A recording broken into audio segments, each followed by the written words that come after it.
gentlemen, thank you so much for joining me. It's Thursday, which means we have tight ends and defenses coming at you. If you are new to the channel, if you haven't done it yet, please like and subscribe. It allows me to do what I love and continue to bring you content that you love.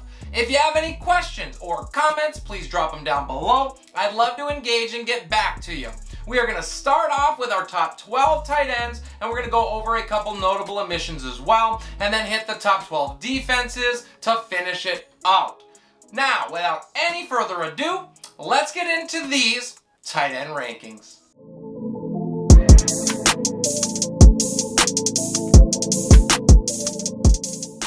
Per usual, at 1 is Travis Kelce against the Washington football team.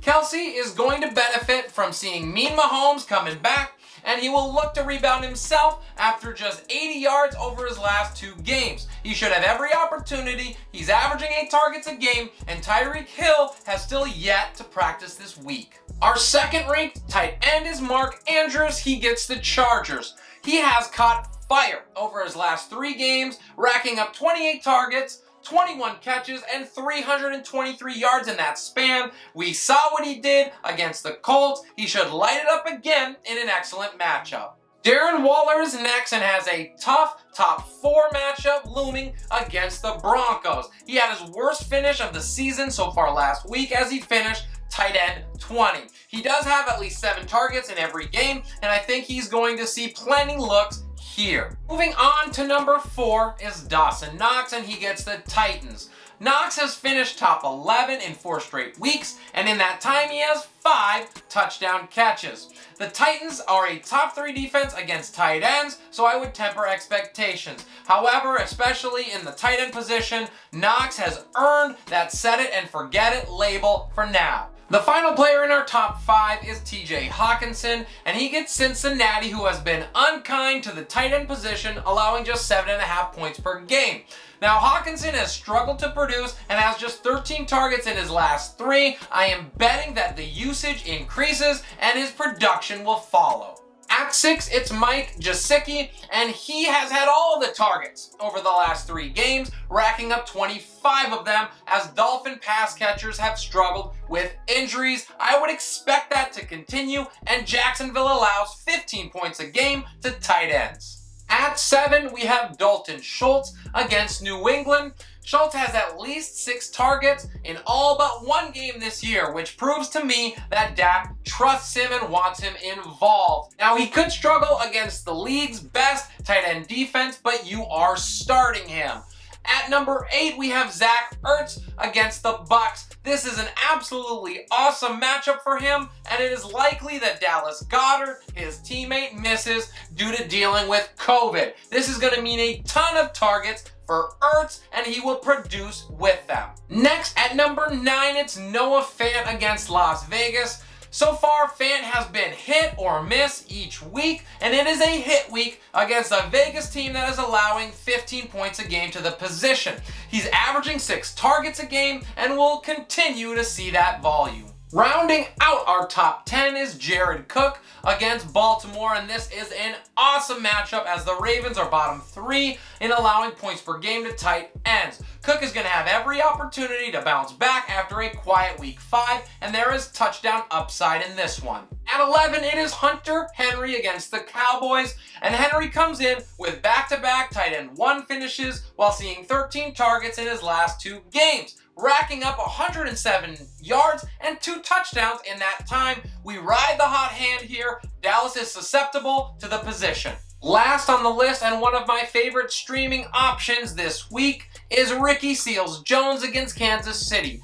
Jones saw 9 targets last week. We know there are going to be points scored in this game. It's clear that Taylor Heineke likes him. I would fire him up if you are desperate. Before we check out our defenses for the week, let's get into our notable omissions, and it starts with Robert Tonyan. He has a dart throw that has been killing owners. He has 22 yards and 4 catches in his last 3 games. Hard pass. Next up is Tyler Conklin against Carolina. While the matchup is fine, he has 2 straight weeks with a declining target share, and that isn't. And then finally, Tyler Higbee against the Giants. He saw just 2 targets last week, and I think it's time for Stafford to get others involved in this offense. And now, let's move on to the defenses.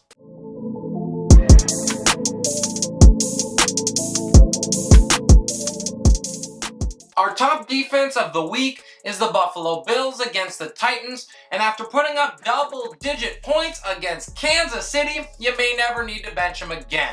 Up next at 2, it's the Rams defense against the Giants, and it looks like Daniel Jones is going to start. I don't care. Without Saquon, the Rams are going to dominate New York. Our top 3 rounds out with the Cowboys defense on the road in Foxborough against the Patriots. Dallas will have every opportunity to make it 3 straight finishes in the top 5.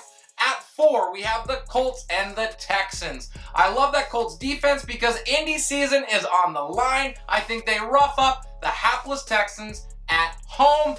Rounding out our top 5 is the Steelers defense against the Hawks. I do not trust Geno Smith in that offense until he proves me wrong. Next at 6, it is the Bengals defense against the Lions. Cincy is giving up less than 20 points a game in its last 3, and we don't fear the kittens. At number 7 is the Bucks against the Eagles. The Bucks have 3 finishes in the top 7. I think this game makes it 4 of 5.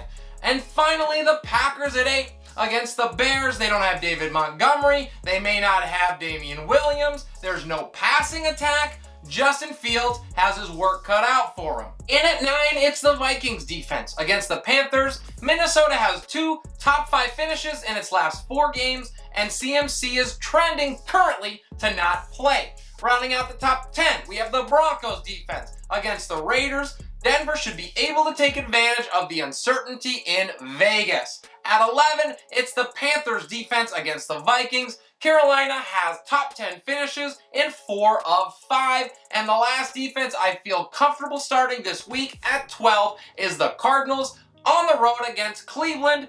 The Browns are banged up all along that offensive line, and Arizona is playing lights out right now. We'll round it out with a couple notable omissions. It starts with the Dolphins defense going on the road against Jacksonville. Lawrence has looked much better and is starting to find his groove, and the Dolphins secondary is suspect. The Raiders defense against the Broncos is next, and it is hard to trust the defense here, even against an average Broncos offense. And then finally, that Browns defense against the Cardinals.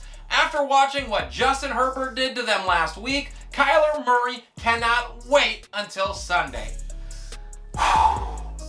That's all I got for you guys. Thank you so much for joining me today. If you're new or haven't done it yet, please like and subscribe. If you have any questions, any comments, drop them down below. This is Relentless Press. I am your host, Abriam Opats, and we'll see you next time.